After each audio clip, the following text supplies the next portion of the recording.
Hello guys. We are back again with our amazing guest and amazing personality, जिनकी है Mr. Arpit Kumar पे. Okay, sir has joined and let me quickly send the invite to sir. Hi Shivam, how are you? कैसे हो? It's okay.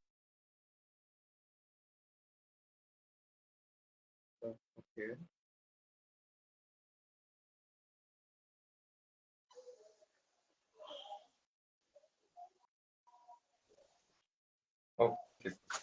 नमस्कार sir. नमस्कार नमस्कार. आपकी voice नहीं आ रही है. Am I audible, Shivam?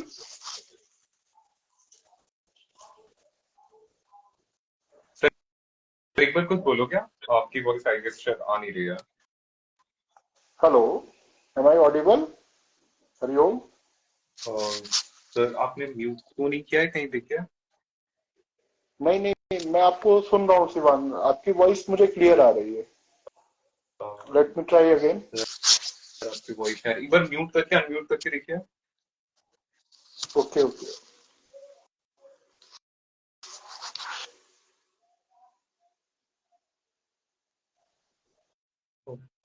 एक सेकंड. अब बोलो सर. हेलो. हेलो. हाँ सर, अब आ रही है वॉइस. हाँ, मुझे आपकी आवाज आ रही थी. अच्छा सर, आपकी नहीं आ रही थी. आई गेस मेरी ब्लूटूथ कनेक्ट होंगे. आ रही है. Okay okay. Let's start finally guys. Let me give you quick introduction of sir first. Sir अभी MDNIY में असिस्टेंट प्रोफेसर के तौर पर कार्यरत है और मैं अभी MSc स्टूडेंट हूँ वहां पर. एंड सर ने हमारी इंडियन फिलोसफी की क्लास ली है. एंड सर ने मेरा इतना ज्यादा इंटरेस्ट डेवलप करवा दिया है फिलोसफी में. And he has influenced me so much. ये काफी यूनिक पर्सनालिटी है, इनकी काफी यूनिक व्यूज है और बहुत नॉलेजेबल है. तो व्हेन आई से कि आप कुछ भी पूछ सकते हैं सर से, आप सर से कुछ भी पूछ सकते हैं and sir will have an answer for that. तो ये वाला लाइव सेशन बहुत ही ज्यादा इंटरेस्टिंग होने वाला है. Please I request sir, welcome to this live session sir. Thank you so much Shivang. Thank you so much. And my नमस्ते, my प्रणाम टू ऑल ऑडियंस. जो भी जुड़े हैं सबको नमस्कार, प्रणाम. जी सर, लाइव सेशन स्टार्ट करने से पहले can you tell us a bit about yourself to the audience. मुझे तो पता ही आपको, we all know about you. Can you tell something about yourself to the audience?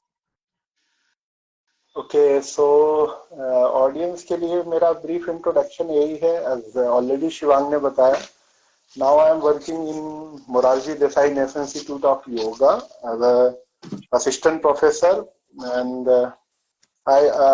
I'm the traditional student of Indian philosophy and yoga, and I did uh, so much interaction with the yogis and all the yoga students. That's all. No more detailed introduction is required. ठीक है ठीक है. वैसे तो आपने sir ये वाला बताया था ना कि स्वरूप लक्षण, तटस्थ लक्षण तो सर मैंने बता दिया. आप एक बार अपना स्वरूप लक्षण भी अगर बता सके तो ऑडियंस को. In the context of what, Brahman or something else? Anything, मतलब जो आपको एक यूनिक ह्यूमन बीइंग बनाती हो. मुझे या ओके.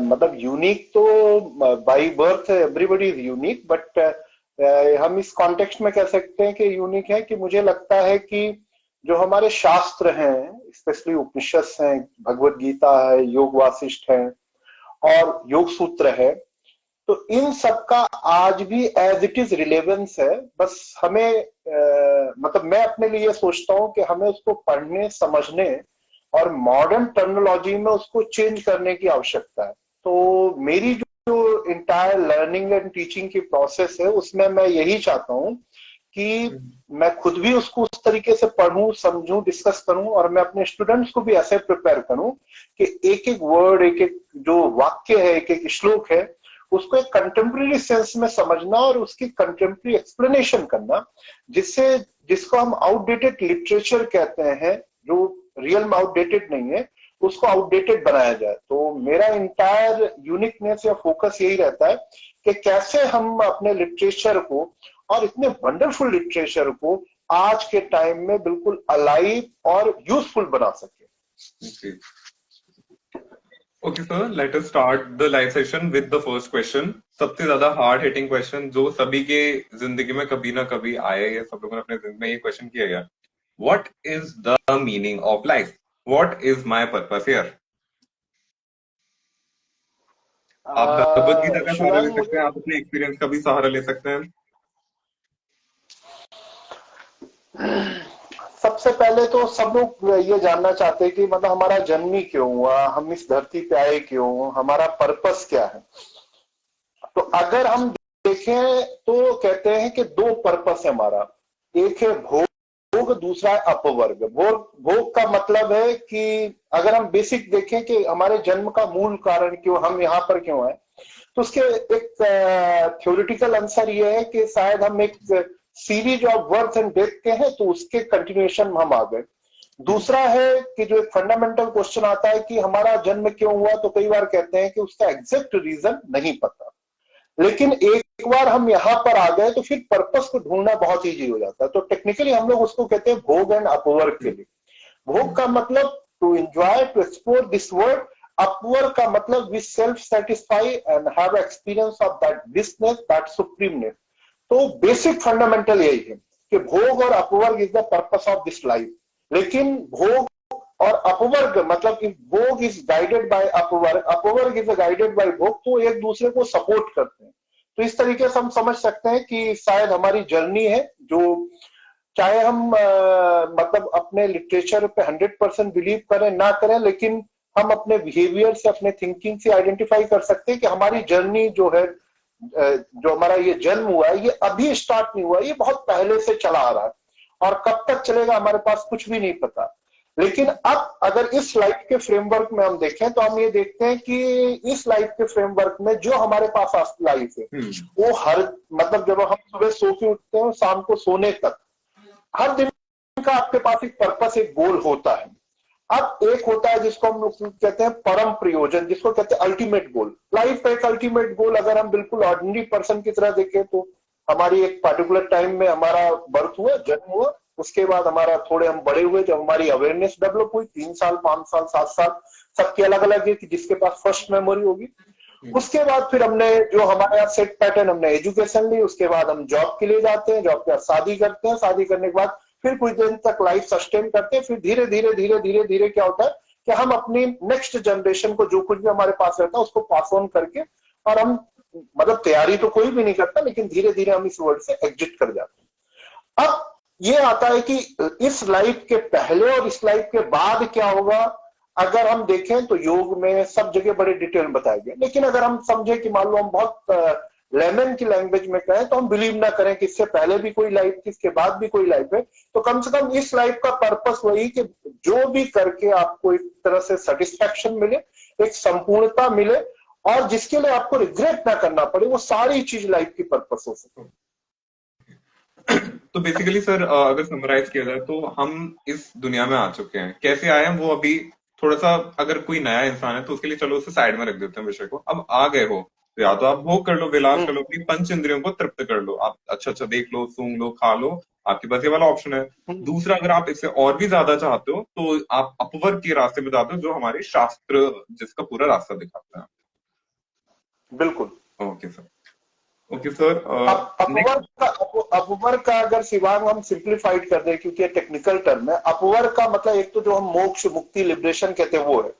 दूसरा है अपवर्ग का मतलब कि whatever you want to do and whatever you are doing, अगर उनके बीच में हार्मनी है ना, दैट इज अपवर्ग. आप जो करना चाहते हो, आप जो कर रहे हो, वही अपवर्ग है. क्योंकि मैं इसको ना दो टर्म से ऐसे डिफाइन करता हूँ सिंप्लीफाइड करके अपवर्ग को, कि हम लाइफ में दो तरह की प्रॉब्लम से चलते हैं. एक को हम इरिटेशन कहते हैं, दूसरे को फ्रस्ट्रेशन कहते हैं. इरिटेशन और frustration is a kind of bondage या बंधन. तो इरिटेशन क्या है कि मैं कुछ नहीं करना चाहता हूं but I am bound to do it. ठीक है ना. जस्ट एग्जांपल, मैं सुबह 4 बजे नहीं उठना चाहता, but due to certain circumstances I am bound to get up early morning. तो अब मैं क्या होता है, ये जो अब इस प्रोसेस के दौरान, इस एक्शन रिएक्शन की चैन में मेरे साथ क्या होता है, मैं इरिटेटेड रहता. I am not enjoying the present. Either things are happening in very positive manner but I am not able to enjoy. Frustrated मतलब I want to do something but due to certain circumstances sometime I am myself the cause behind it, और कई बार क्या होता है मैं कारण नहीं हूं लेकिन मैं कुछ करना चाहता हूं, कर नहीं पा रहा हूं। तो लाइफ इरिटेशन और फ्रस्ट्रेशन से जब फ्री होती है तो दैट इज द लिबरेशन। और उसके लिए जरूरी नहीं कि हम मोक्ष को मिल जाए, हम एक मोमेंट भी लाइफ को एंजॉय करते हैं उस प्रेजेंट के साथ कनेक्ट होकर के, दैट इज द वर्क। ये ये सर ये वाली डेफिनेशन जेंजी को दे देते हैं। I guess that is good. उनका काम चल जाएगा इससे। और जो मतलब योग के पत्ता आई गेस उनको थोड़ा सा इससे काम नहीं चलेगा, उनको थोड़ा सा और चाहिए।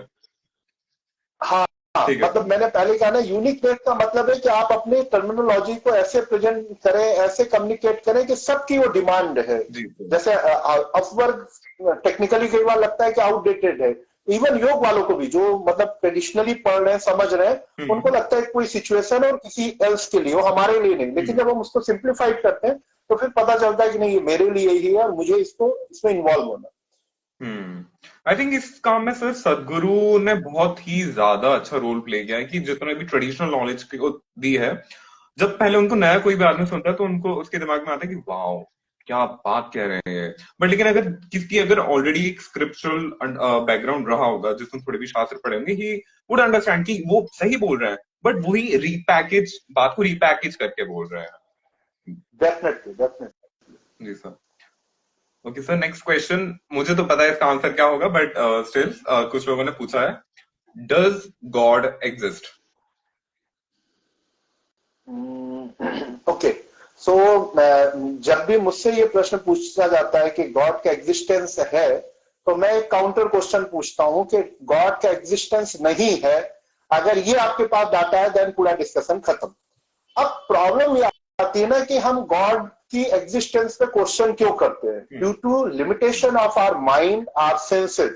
हम उसी चीज के एग्जिस्टेंस को मानते हैं जिसको हम अपनी सेंसेस से परसीव कर लेते हैं, जिससे हम माइंड से जिसके बारे में इमेजिनेशन कर लेते हैं। अब गॉड के बारे में कहा लिखा है? स्क्रिप्चर में लिखा। किसी भी स्क्रिप्चर में नहीं लिखा है कि आप गॉड को अपनी इंद्रियों से देख सकते हो, अपने मन से उसकी कल्पना कर सकते हो। अब हम भगवत गीता के कॉन्टेक्स्ट में आते हैं। जब पूरा का पूरा अगर एपिसोड देखे तो उसमें अर्जुन है और भगवान श्री कृष्ण है, श्री कृष्ण सारथी है, अर्जुन बैठा हुआ है। पूरे एपिसोड में देखे तो अर्जुन बहुत लड़ने के मूड में नहीं है। भगवान उसको बार बार समझाते हैं कि नहीं भाई, अब ये क्योंकि एक बार आपने डिसीजन ले लिया कि मुझे कुरुक्षेत्र में जाना है और अब आप आ गए हो, तो यहाँ स्किप करने का ऑप्शन है ही नहीं। जैसे हमारे पास स्किप का ऑप्शन है, okay you can go and you can skip and enjoy, लेकिन बहुत सारे क्वेश्चन कई बार कंपल्सरी होते हैं ना, तो you are bound to attend that question.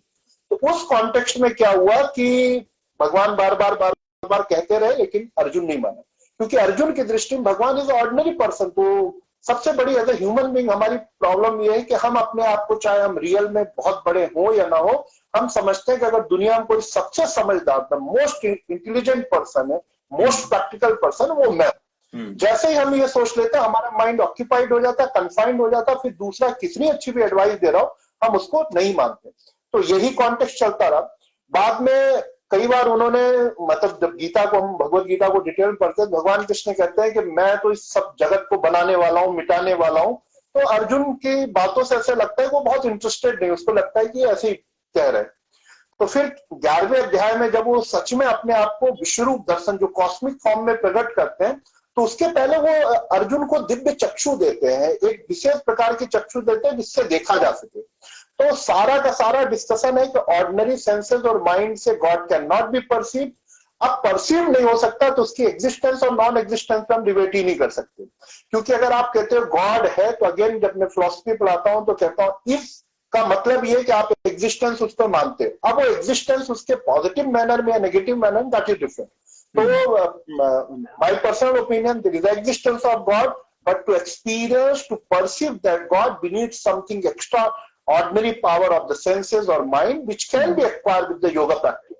So primarily God is all about the matter of belief, and later we can experience it also. Okay. आपने sir ये वाला बोला ना 11th वाला, तो ये मुझे एक बहुत इंटरेस्टिंग आ रहा है, मैंने भी थोड़ा स्टार्ट किया। तो अर्जुन बोलता है कि हाँ आप जो बोल रहे हो ना, आप जितना भी बोल रहे हो मैं सच समझ रहा हूँ, बट लाइक मुझे एक बार देखना है, कि मैं खुद अपने आप से देखना चाहता हूँ। तो अपना ये इंडियन वाले में भी फनी है कि हाँ आप सब बोल रहे हो ना, भगवान सही बोल रहे हो, बट नहीं मुझे खुद देखना है। फिर बोलते हैं दिव्यम ददामि ते चक्षु। हाँ, चक्षु, तो वो जो दिव्य चक्षु मैंने बात बताई वो उसी कॉन्टेक्स्ट में, और ये हम सबके लिए भी है। अच्छा सर, मैं एक बार रिक्वेस्ट करूंगा कि आई नो आपने काफी सारे सेशन वगैरह किए होंगे, ऑफिशियल जगह जहाँ पे गए होंगे, ये वाला थोड़ा सा हम इनफॉर्मल रख रहे हैं। तो आप जैसे क्लासरूम में ही एज ए स्टूडेंट समझते हो ना हमको, आप वैसे ही सर एकदम खुले दिमाग से हमसे इंटरेक्ट करना है इस वाले सेशन में। डेफिनेटली। कोई भी लिमिटेशन नहीं कि मतलब थोड़ा सा नया है तो आप थोड़ा सा अगर हेजिटेट हो तो लाइक एकदम सर क्लास वाला ना ना। माहौल रखेंगे। ठीक है सर। वो तो सेशन खत्म होने के बाद आप लोगों का फीडबैक आएगा, जो क्लास वाला धीरे धीरे फॉर्म में आता हूँ ना मैं। हाँ, आई नो वार्म अप में टाइम लग जाता है थोड़ा सा। हाँ ओके हाँ। Sir. One girl has asked, what is relationship between Sanskrit and yoga? Okay, so first relationship इनके बीच में यही है कि the entire yogic scripture is written only in Sanskrit, none other than the Sanskrit. So मैं अपनी लैंग्वेज में कहता हूं the language of yoga is the Sanskrit.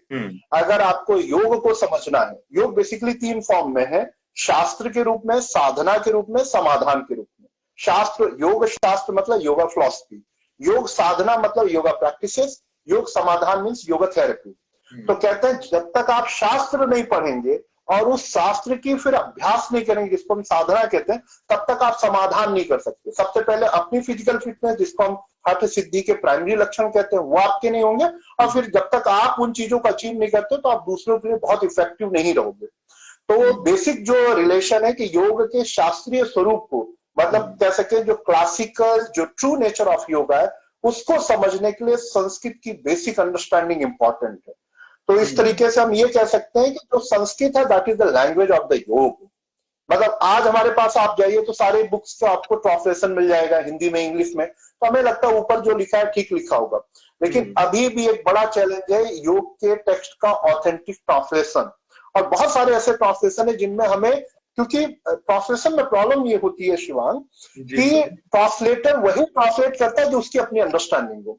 तो अब क्या हुआ कि एक इंटरफेस क्रिएट हो गया कि रियल, सपोज भगवान कृष्ण ने कुछ कहा, उनकी गीता का मैंने हिंदी में या इंग्लिश में, तमिल, तेलुगु, मलयालम, कन्नड़, उड़िया, किसी मैंने अनुवाद किया।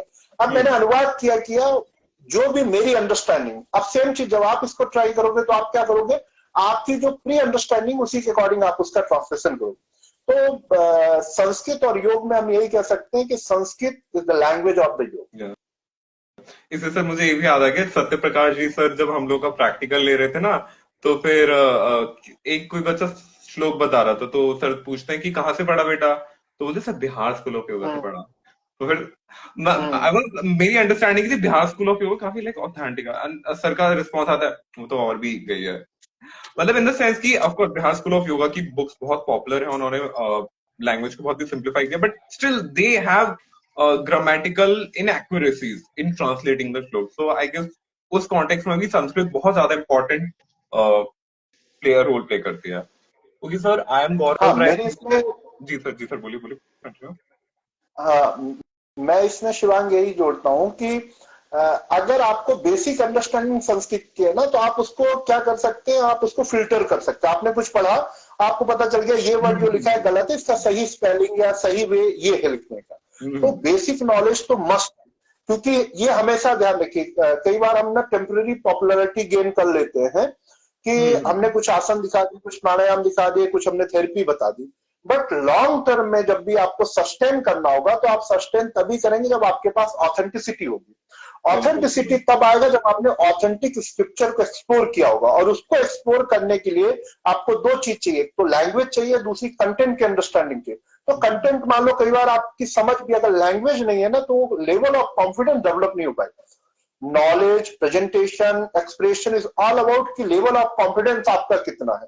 तो लैंग्वेज का बहुत बड़ा रोल इसमें रहता है। जी सर, आई एम गौरव राय पूछ रहे हैं, what is the reality behind your past life Karma results in current life? Okay, अभी कुछ दिन पहले मैं किसी से मिला, बहुत पॉपुलर प्रोफेसर है जेएनयू के, मैं उनका नाम नहीं लेना चाह रहा हूँ। तो उन्होंने मुझसे कहा कि सर एक पास्ट लाइफ रिग्रेशन थेरेपी होता है, ऑडियंस ने, आपने भी शिवांग सुना होगा, कि मतलब कि जो पूर्व में हमने अच्छे तो नहीं कहूंगा, जो भी खराब कर्म, अच्छे मतलब नॉट आइडियल कर्म किए, और जिनको लेकर के आज हम रिग्रेट कर रहे हैं, तो उनको हम रिग्रेशन थेरेपी के थ्रू अपने माइंड से निकाल दें, जिससे हम लाइट फील करें। ठीक है। आई गेस पास्ट में एक शो भी इस पे पॉपुलराइज हुआ था, काफी टीवी शो भी आता था, वो एकदम लिटा देते थे और फिर धीरे धीरे आप 5 लाख में जा रहे हो। जी सर। ओके, तो अब इसके दो एस्पेक्ट हो सकते हैं। एक, अगर हम बहुत सिंप्लीफाइड वे में देखें तो पास्ट लाइफ का हमेशा मतलब ही नहीं होता है कि पूर्व जन्म का, मतलब इस बर्थ के पहले का नहीं। हम सबकी, जैसे अभी मैं अराउंड 36 ईयर हूं, तो 36 ईयर के पहले की भी मेरी एक लाइफ है, उसमें कुछ ना कुछ अप्स एंड डाउन हुए होंगे। तो उन अप्स एंड डाउन में से कुछ सेलेक्टेड चीज मेरे मेमोरी में फिक्स हो गए, और अगर मैं किसी भी एक मेमोरी को निकालूं और उसको सही से एनालाइज करूं, वो इवेंट, वो इंसिडेंट ने मेरे लाइफ में पॉजिटिव इफेक्ट दिया, ओके, नेगेटिव इफेक्ट दिया, तब कई बार क्या होता है हमारे अंदर स्ट्रगल हो जाती है, और मैं उसको सही से एनालाइज करूं तो पता चलेगा कि ये जो घटना थी इसके पीछे ये कारण था।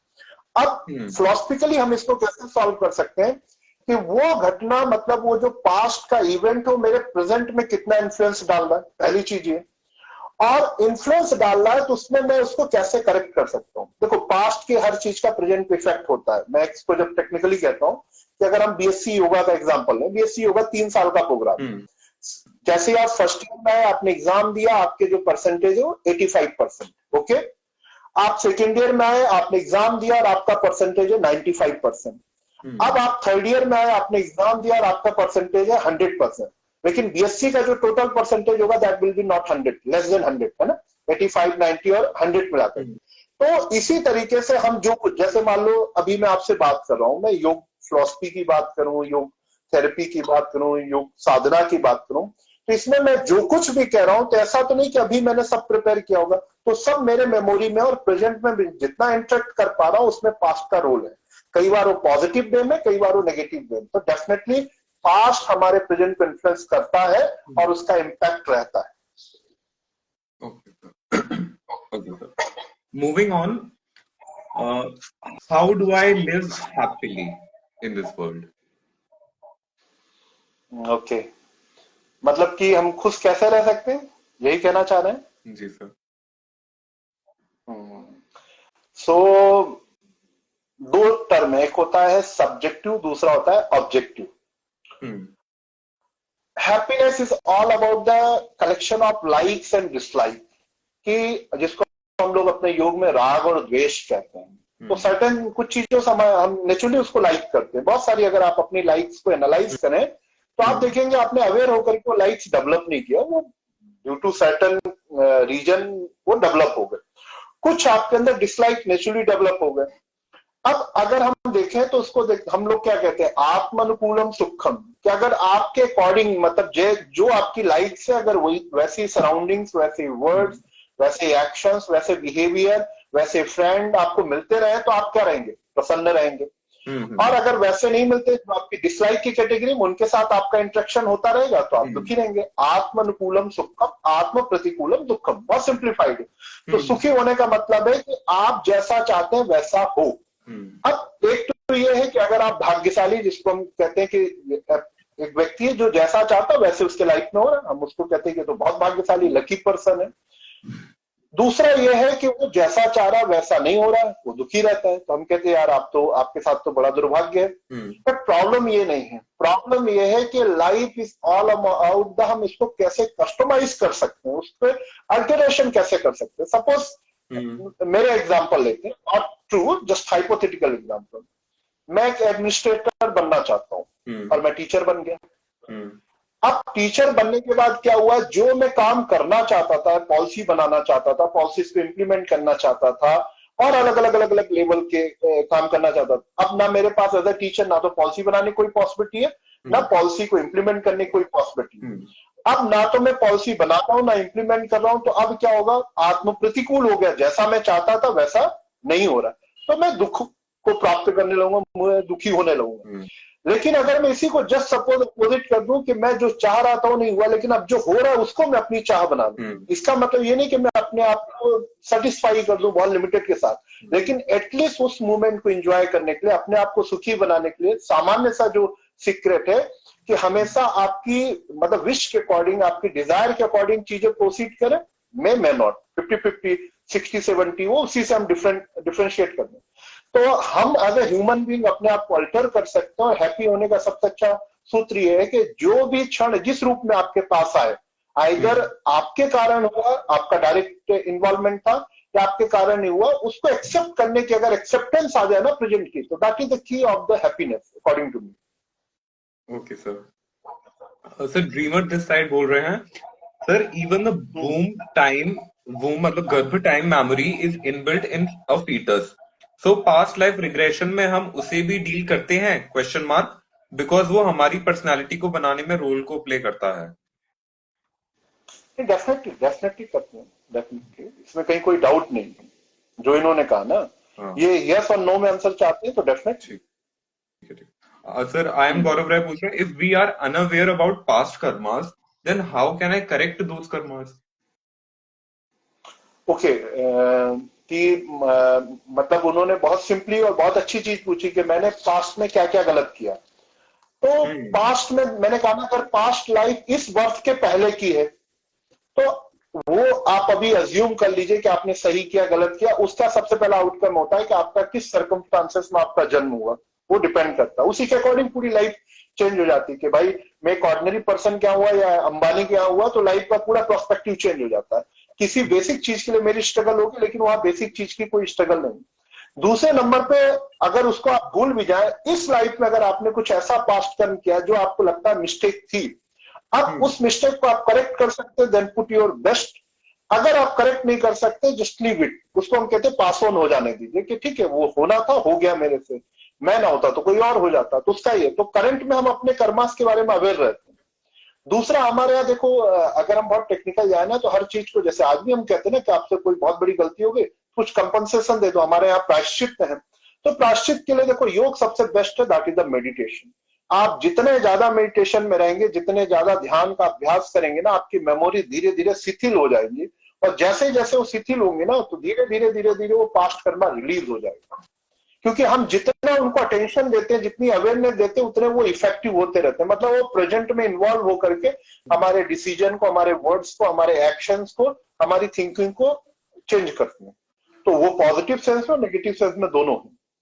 सो आई गेस सर, अगर मैं इस पे अपना पर्सपेक्टिव भी दूं तो ऐसा कह सकते हैं कि एक तो नॉर्मल इंसान है जो डेली लाइफ में अपना जैसे नॉर्मली सब लोग हैं वो है, तो वो साधना करके अपने काम कर्म वगैरह नहीं देख सकते, तो simply he can do is कि वो अपने कर्म के जो जितने भी फल आए पास्ट वाले उन्हें भोगता जाए, और जो करंट के होते जा रहे हैं उनको सुधारता जाए।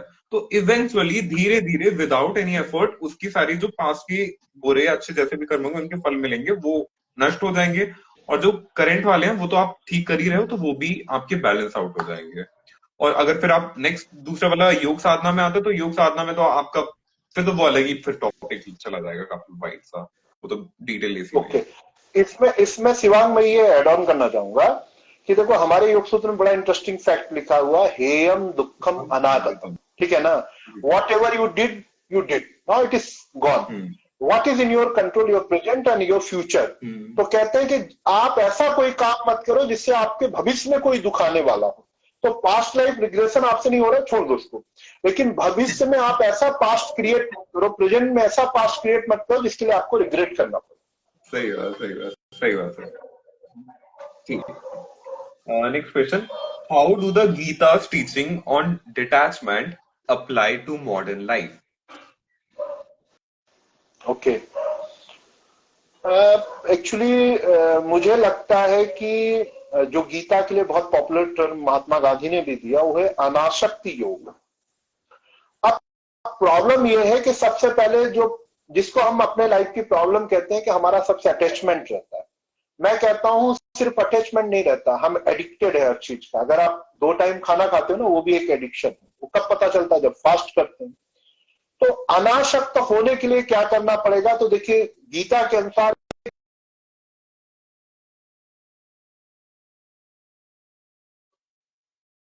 हमारा किसी से मोहन, हम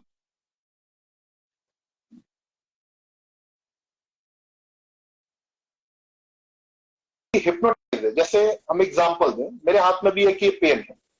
अब ये किसी कंपनी का होगा, पार्टिकुलर इसमें कलर की वो होगी, इंक है, पार्टिकुलर इसका जो बॉल का है ना, वो 0.51 जो भी होगा, इसके रिफिल का बॉल का साइज होगा। अब किसी के लिए ये पेन, अगर उसको इस तरह के पेन पसंद है तो उसके राग का विषय बन जाएगा। अब उसने उसमें बहुत एफर्ट नहीं किया, किसी को पसंद नहीं होगा, उसके इरिटेशन का विषय बन जाएगा। तो अब अगर हम इसको न्यूट्रल होकर के देखें, मतलब इसमें हम, जो मैं फिलॉसफी की क्लास में भी बार बार कहता हूं कि 4 तरह के व्यू हो सकते हैं। राग के साथ किसी चीज को परसीव करना, द्वेष के साथ किसी को परसीव करना, उदासीनता के साथ किसी चीज को परसीव करना, या दृष्टा भाव से परसीव करना। और मैंने आप लोगों को बताया भी था कि फिलॉसफी इज ऑल अबाउट कि आपको ऑब्जर्व करना, लेकिन किस तरीके से, न राग से, न द्वेष से, न उदासीनता से, दृष्टा के भाव से। उदासीनता, अब राग का तो पता चल गया ना कि अगर हम किसी चीज को लाइक करते हैं तो हम उसमें उस समय हिप्नोटाइज रहते हैं सिर्फ उसी पार्टिकुलर फीचर को लेकर के जिससे हमारा अटैचमेंट है। तो हमें लगता है इससे मैं दूर कैसे हो जाऊं। किसी चीज को अगर हम हेट करते हैं तो हमें लगता है कि इस चीज से मैं कैसे अपने आप को कनेक्ट करूं, मैं कनेक्ट ही नहीं हो सकता। उदासीन का मतलब हमें लगता है कि इसका ना मेरे से पॉजिटिव मतलब ना नेगेटिव, तो मतलब समटाइम इग्नोरेंट मोड में रहते हैं। चौथा मोड है, कोई भी ऑब्जेक्ट को, वस्तु, व्यक्ति, स्थान, क्रिया, कुछ भी हो सकता है, उसकी टोटलिटी में देखना, मतलब विदाउट एनी प्री सपोजिशन। जब हम किसी भी चीज को देखते हैं तो उसके स्वरूप का हमें ज्ञान दिखता है। उसी को हम लोग कहते हैं दर्शन, आलोचना। आलोचना का मतलब क्या होता है, उसके स्वरूप में देखना। तो आपको उसमें पॉजिटिविटी भी दिखेगी, उसमें आपको नेगेटिविटी भी दिखेगी, और क्या दिखेगा उसमें, आपको उसका एक ट्रू नेचर भी दिखेगा।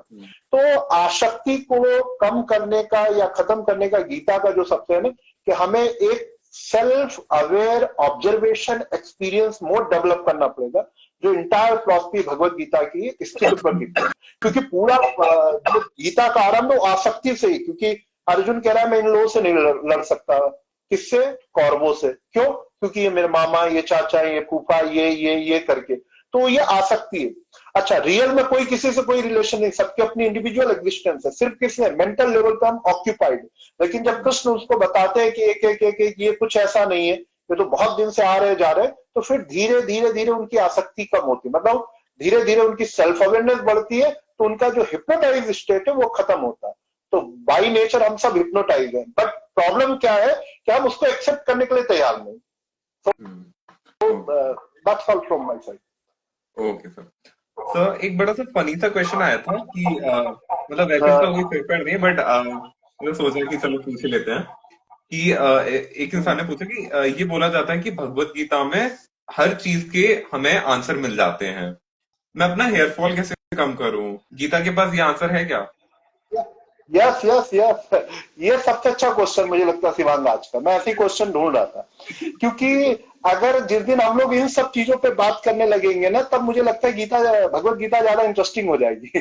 और मतलब मेरा भी ये था कि अभी अगर आप यूट्यूब पे या कहीं जाओ तो एक आजकल अब सबसे बड़ी जो डिमांड सोसाइटी में क्या होता है, सोसाइटी में डिमांड क्रिएट की जाती है मार्केट के द्वारा। तो अभी आप यूट्यूब पे जाओ तो अभी दुनिया की सबसे बड़ी प्रॉब्लम क्या है? Hair fall. और सॉल्यूशन अलग अलग कंपनी अपना अपना सॉल्यूशन दे रही हैं। देखो, भगवत गीता का एक श्लोक है जिसमें हेयर फॉल का सॉल्यूशन वो क्या है, युक्ताहार विहारस्य युक्त चेष्टस्य कर्मसु युक्त स्वप्नावबोधस्य योगो भवति दुःखः। अब मैं उस ब्रांड का नाम नहीं ले रहा हूं, लेकिन उस ब्रांड बहुत पॉपुलर अभी हेयर फॉल को लेकर के। उसने कहा कि हेयर फॉल के 4-5 कारण होते हैं। क्या है? आपकी डाइट डिस्टर्ब हो, आपका स्लीप पैटर्न डिस्टर्ब हो, आप स्ट्रेस में रहते हो, और क्या साथ में डिस्टर्ब हो, मतलब बाकी चीजों को करता, लेकिन वो 3 चीजों के लिए। तो उन्होंने जो अपनी जो पैकेजिंग की, जो कैप्सूल, जो मेडिसिन, जो ऑयल डेवलप किया, तो कहते हैं कि इसको खाने से आपका डाइजेशन अच्छा हो जाएगा, युक्त आहार हो जाएगा। इसको खाने से आपका युक्त स्वप्न और अवबोध, आपकी स्लीप पैटर्न सही हो जाएगी। वो कहते हैं एक्सरसाइज इज मस्ट, आप ये खाओ पियो फिर भी आपको क्या करना पड़ेगा, एक्सरसाइज करना पड़ेगा। पॉजिटिव स्टेट ऑफ माइंड रखना पड़ेगा, जिसको हमने कहा युक्त चेष्टा। और वो जो स्ट्रेस है लाइफ में, हमारे वर्क पैटर्न, वर्क कल्चर के कारण उसको आपको खत्म करना पड़ेगा। अब और क्या है भगवत गीता हेयर फॉल के लिए? तो आयु सत्व बलारोग्य सुख प्रीति विवर्धना रस्या स्निग्धा स्थिरा एक्सेट्रा एक्सेट्रा। कि आप कैसी डाइट लेकर के आप अपने को आप आयु, सत्व, बल, आरोग्य प्राप्त कर सकते हैं। तो जब आपको आयु आ रही है, सत्व आ रहा, बल आ रहा, आरोग्य आ रहा, तो उसमें हेयर फॉल, ये स्किन डिजीज, ये सारी चीजें कवर हो जाएंगी। तो बहुत बेसिक, आज उसी प्रिंसिपल को बड़ी बड़ी कंपनियों ने उठाया। और आप जाकर के अभी गूगल पे सर्च करिए, what are the primary cause of hair fall, क्यों हमारे हेयर फॉलिकल्स, और व्हाट एवर उनकी टर्मिनोलॉजी में कहते हैं, तो कहते हैं यही कारण। तो आप अपनी डाइट को अच्छा रख लीजिए, सात्विक आहार ले लीजिए, अपनी निद्रा को सही कर लीजिए, 6 से 8 घंटे। अगर आपका 10 से 5 या 10 से 4 या 9:30 से 4:30 अगर आप अपनी स्लीप पैटर्न कर लें, विद इन 3 मंथ आप कोई बिना गोली दवाई के आप अपने हेयर में देखेंगे इंप्रूवमेंट होगा। तो डाइट सही करना, स्लीप पैटर्न सही करना, एक्सरसाइज रेगुलर करना है, युक्त विहार, और क्या करना है, स्ट्रेस में नहीं रहना और अपनी ड्यूटीज एंड रिस्पॉन्सिबिलिटीज को एंजॉय करना। तो that is the exact reply for the hair fall. And इसको लोगों ने कैसे पैकेजिंग की विदाउट मेंशनिंग दैट ये लाइफ के जो बेसिक 5 फंडामेंटल्स हैं उनको गीता से लिया गया। तो बहुत ही ज्यादा इंटरेस्टिंग टेक था। एंड ऑडियंस में बोल रहा था कि 99.99% सबके पास जवाब होगा। तो ये बार लाइव एग्जांपल यही था कि हेयर फॉल का भी सर ने रिलेशन भगवत गीता से कर दिया। और आई गेस सर मैंने नहीं, शिवांग, ये मेरा अपना नहीं, मैं तो जो एडवर्टीजमेंट देखता हूँ ना, मैं उसको कनेक्ट करता हूँ कि एडवर्टीजमेंट कैसे चलाया जा रहा है। हमारे शास्त्र अगर ये बात किसी को कहें तो लोग नहीं मानेंगे। अच्छा सर, एक और निवेदन, आप मेरा नाम का प्रोनाउंसिएशन मध्य प्रदेशी हमारे एक्सेंट से हटके थोड़ा सा करेक्ट कर सकते हैं? शिवांग, क्या आप क्या चाहते हैं? शिवांग सर, शिवांग। ये वाला जो दंत कौन सा बोला होता है ये? मूर्धन्य वाला। नहीं, आपका मूर्धन्य नहीं, मेरे ख्याल से आपका तालव्य होना चाहिए। शिवांग है ना? हाँ सर, हाँ सर, नहीं पढ़ रहा हूँ संस्कृत अभी, इतना आ जाएगा धीरे धीरे कर। ठीक है, कोई बात। तो ओके सर, नेक्स्ट क्वेश्चन कि अगर भगवत गीता के कॉन्टेक्स्ट में बात करते हैं, क्या मैं भगवान बन सकता हूँ या फिर मैं भगवान तक पहुंच सकता हूँ? बोथ, दोनों चीजें। भगवत गीता 2 तरह की योग की बात करती, तो ज्ञान योग का अल्टीमेट कंक्लूजन ये है कि यू कैन बिकम द भगवान और गॉड और द ब्रह्मन। ज्ञान योग ये कहता है भगवत गीता का।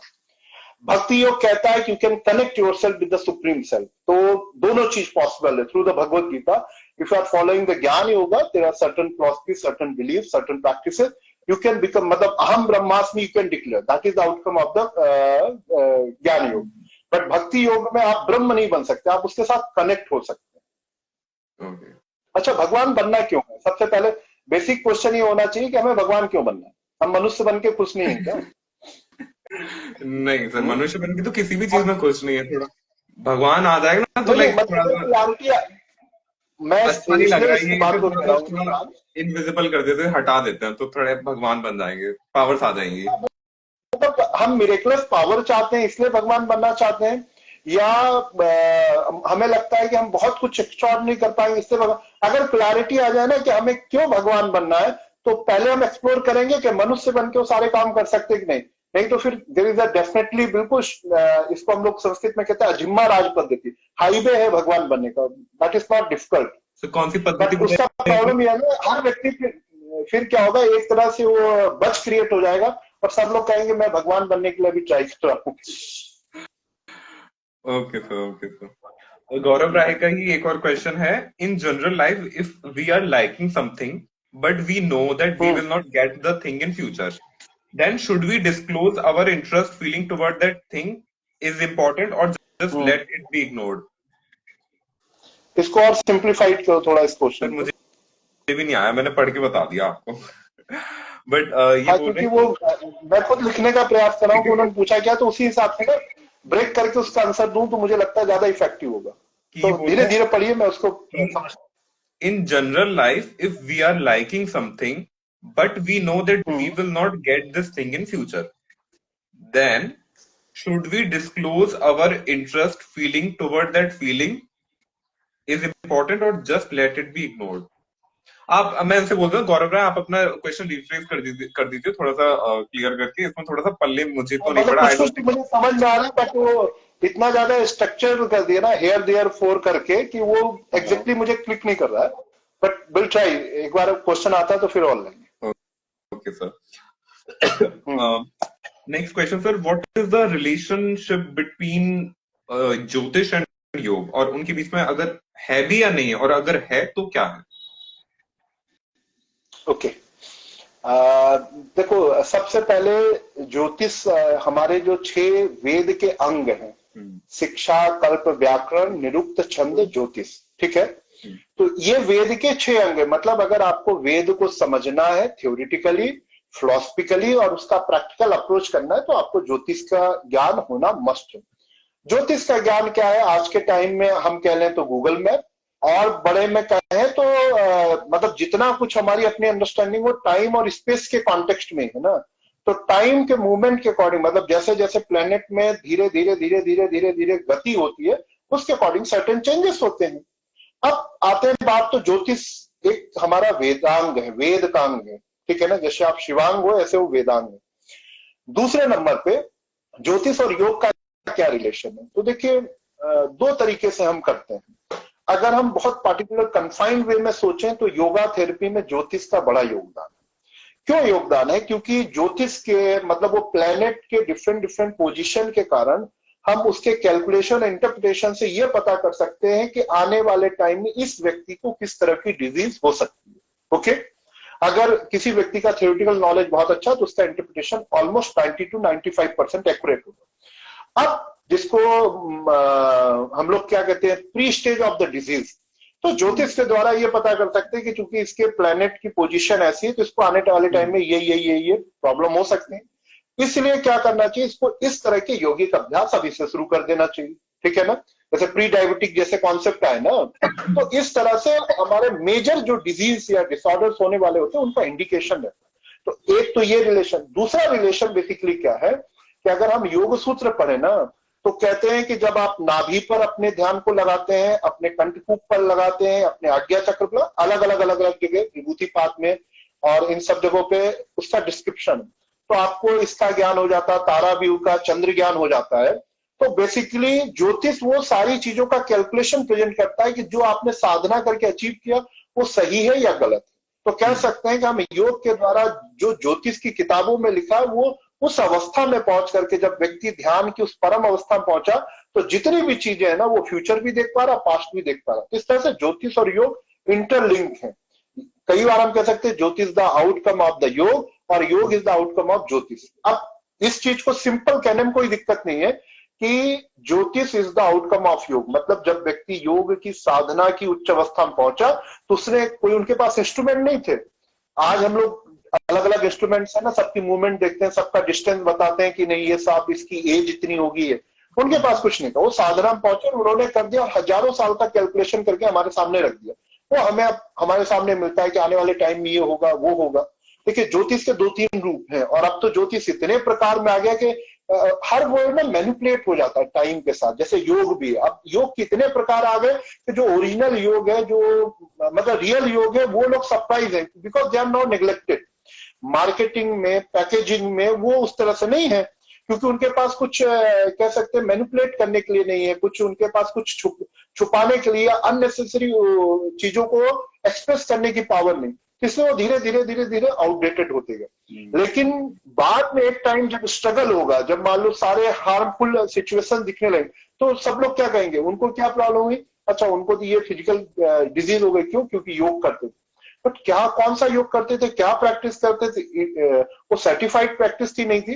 किसी तरीके से ज्योतिष था। तो देखो मूल रूप से हमारे सारे शास्त्र ना आपस में एक दूसरे से कनेक्टेड है। तो कोई भी शास्त्र इंडिविजुअली एग्जिस्ट नहीं करता और सब एक दूसरे की हेल्प से एग्जिस्टेंस में आता है।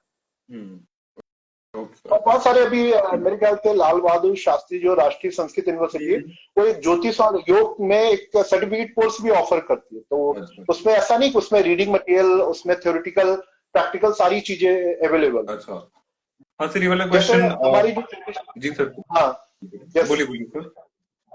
मैं ये कहना चाहूँ कि ज्योतिष के 2 फंडामेंटल एस्पेक्ट, एक को हम सिद्धांत ज्योतिष कहते हैं, दूसरे को फलित ज्योतिष कहते हैं।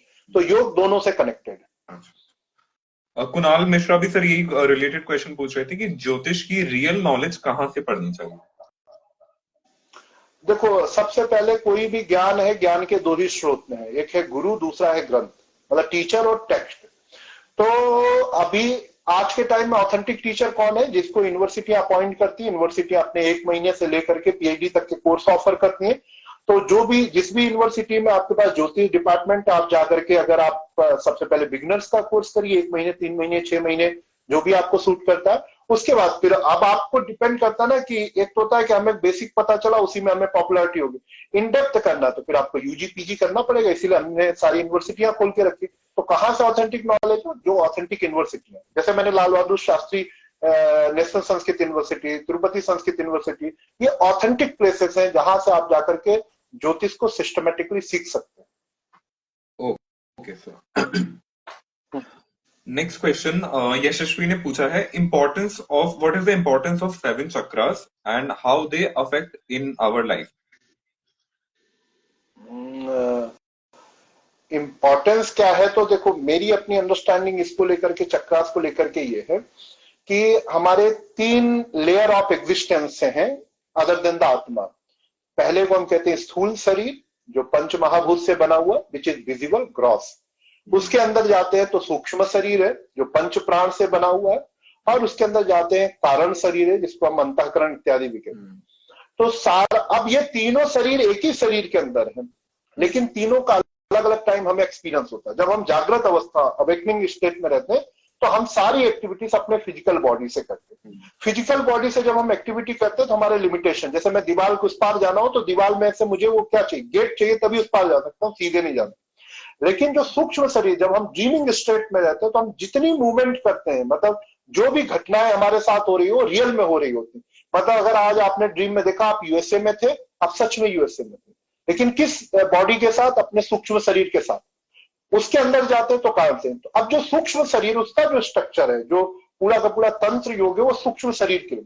सूक्ष्म शरीर में क्या क्या है? तो नाड़ी है, प्राण है, और उन नाड़ियों के कुछ निर्धारित ऊर्जा केंद्र, जिसको हम चक्र कहते हैं, वो मूलाधार से लेकर सहस्त्रार तक की एक पूरी आती है। अब इनका इंपॉर्टेंस क्या है? अभी रिसेंट टाइम में मैंने देखा कि कुछ ऐसी स्टडी हो रही है कि डेफिनेटली उसका अगर हम बॉडी में पोजिशनिंग देखें तो फिजियोलॉजिकली ऐसा कोई चक्र में नहीं मिलेगा, लेकिन अगर बॉडी के अंदर जाकर के, अब जैसे आजकल कुछ ऐसी इमेजिंग टेक्निक आ गई जिसके आप चक्रा ऑरा कर सकते हैं, स्टिल मेरा अभी उसको बहुत बिलीव नहीं है, क्योंकि शास्त्र के लिए वो एक चैलेंजिंग है। शास्त्र कहता है सूक्ष्म शरीर को आप ऐसे एक्सेस नहीं कर सकते, तो मतलब सूक्ष्म शरीर can not be access objectively. Objectively का मतलब किसी इंस्ट्रूमेंट इत्यादि से आप उसको एक्सेस नहीं कर सकते, बट अभी है रूस में और बहुत सारे जगहों पे कुछ है। हमारे इंस्टीट्यूट में भी डॉक्टर गुरुदेव के पास एक इंस्ट्रूमेंट है, वो कहते हैं कि इससे आपके चक्रा, आपका ऑरा, आपका एनर्जी लेवल सब पता चल जाता है, फोटो के अलग अलग टेक्निक के द्वारा। मेरा ये कहना है कि ये सूक्ष्म शरीर में हमारे चक्र हैं, नाड़ियां हैं और प्राण हैं, लेकिन वो स्थूल शरीर से प्रभावित होती हैं। तो इनका इंपॉर्टेंस क्या है? ये हमारे एनर्जी सेंटर है, और इनको एक्टिवेट करने की जो ग्रॉस प्रैक्टिस है, that is the pranayama.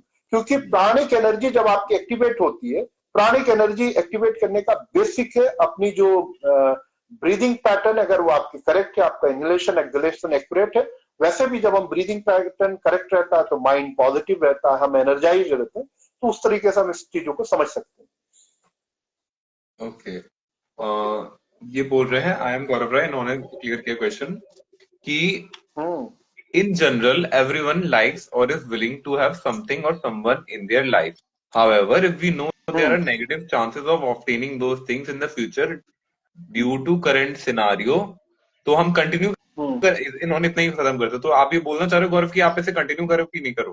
Basically I guess ये बोल रहे हैं कि अगर भी किसी के लाइक में पड़ जाते हैं या फिर लाइक किसी को लाइक करते हैं तो वो कैसे प्रोसीड करें, और उन्हें पता है कि चीज होने नहीं वाली है, कोई किसी को लाइक करता है और उसे पता है कि लाइक हमारा मैच नहीं बनेगा, तो वो क्या करे? ओके मतलब इनडायरेक्टली ये रिलेशनशिप को लेकर के क्वेश्चन है क्या?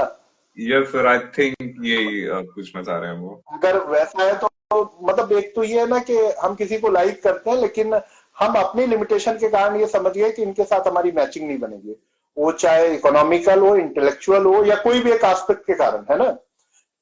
या फिर हमने सामने वाले से क्लैरिटी की बात किया और पता चला कि सामने वाले ने क्लियर कर दिया कि हमारी मैचिंग नहीं हो सकती, वी आर नॉट मतलब मेट फॉर ईच अदर वाली कंडीशन।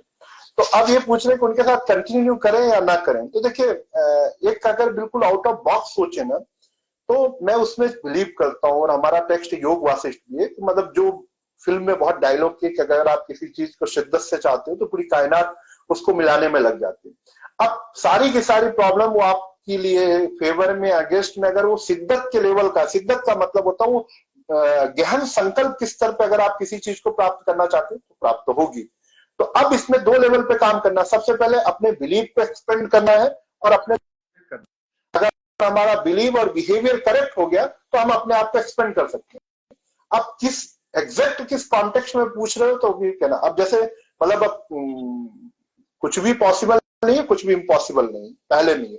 दूसरे में अगर हम किसी चीज को लेकर के नेगेटिव होते हैं, हम अपने आप को लिमिटेड समझते हैं, दूसरे को अनलिमिटेड समझते हैं, तो उस सेंस में हमें अपने बिलीव पैटर्न को बड़ा करने का है जरूरत है, मतलब अपनी थिंकिंग को बड़ा करना, अपने बिलीव को बड़ा करना। गौरव राय बोल रहे हैं कि नहीं नहीं, उनका ये मतलब नहीं था भाई मरवाओगे क्या, ये नहीं।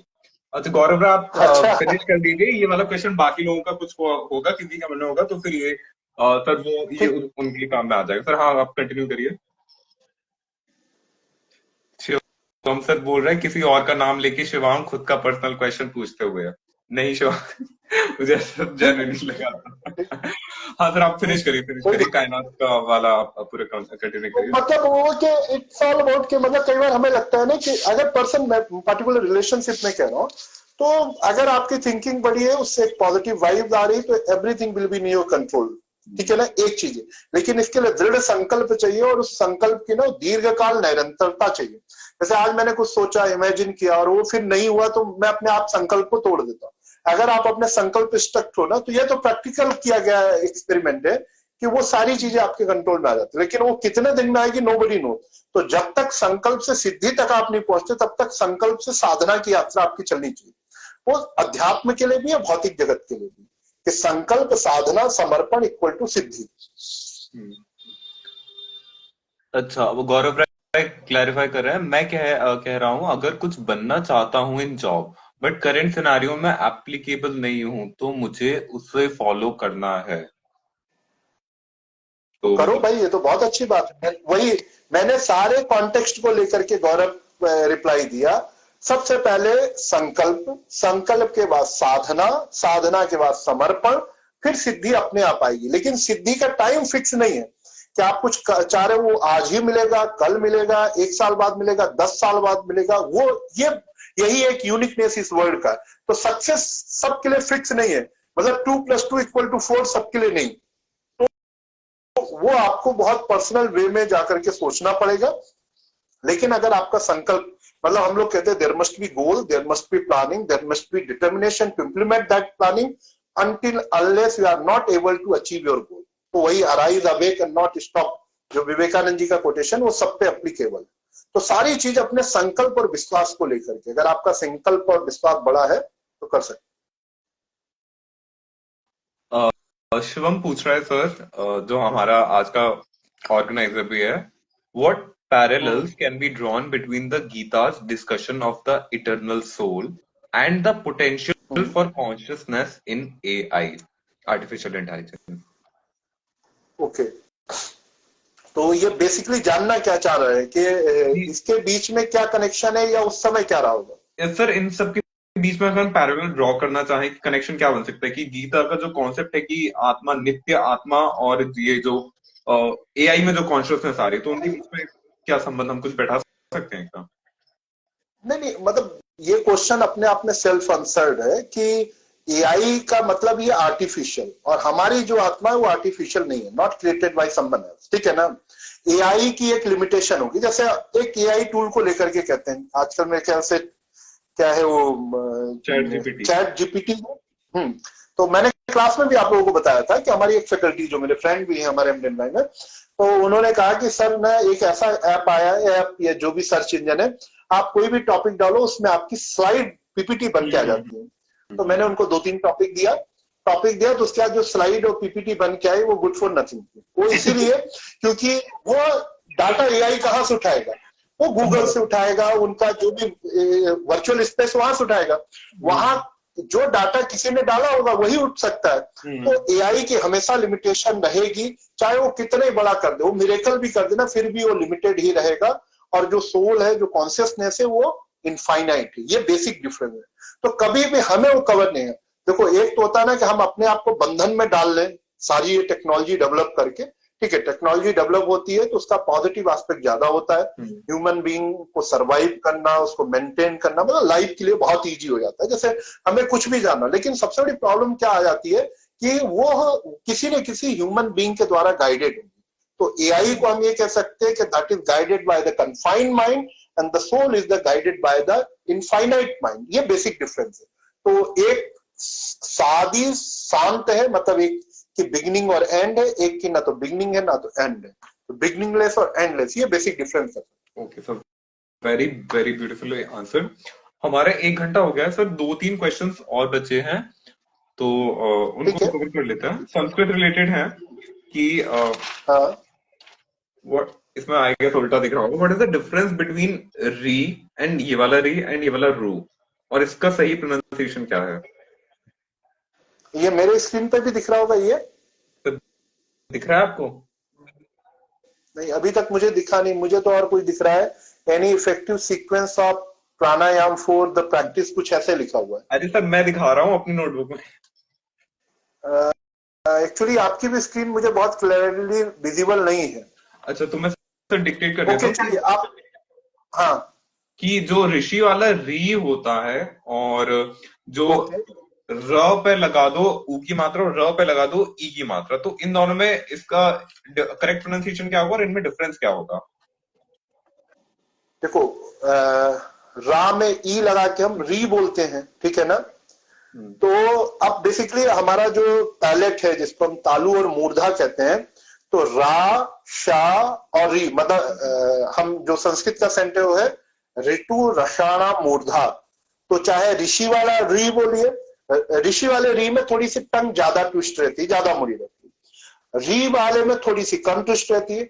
और जो रू है ना, वो वास्तव में री से जुड़े हुआ नहीं है, वो जैसे गुजराती के इफेक्ट में आप चले जाएंगे, या मतलब गुजराती के इफेक्ट में जब संस्कृत बोलते हैं तो वो री की जगह रू बोलते हैं, थोड़ा डिफरेंशिएट करने के लिए।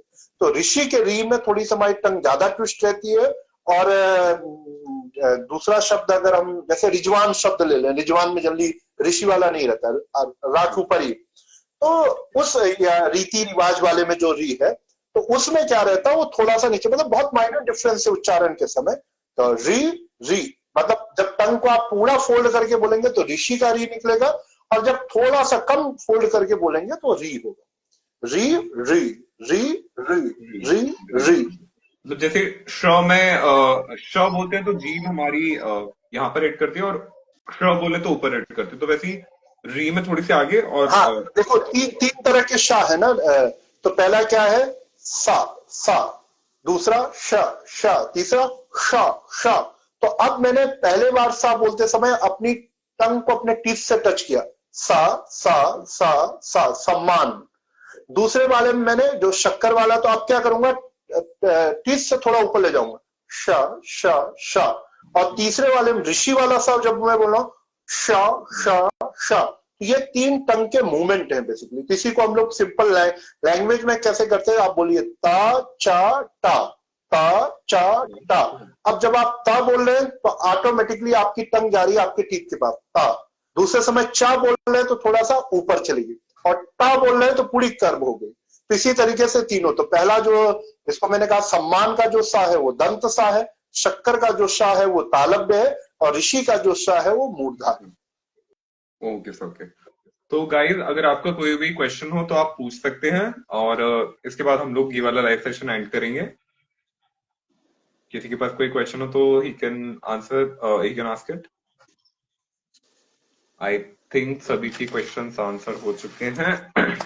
तो thank you very much sir, आपने इस लाइव सेशन के लिए सहमति अपनी दी और आप आए। हम लोग बहुत बहुत भाग्यशाली हैं कि आप जैसे हम लोगों को गेस्ट मिले। Thank you so much sir. ठीक है, thank you so much, thank you so much. नमस्ते, प्रणाम टू ऑल। प्रणाम प्रणाम एवरीवन, प्रणाम सर।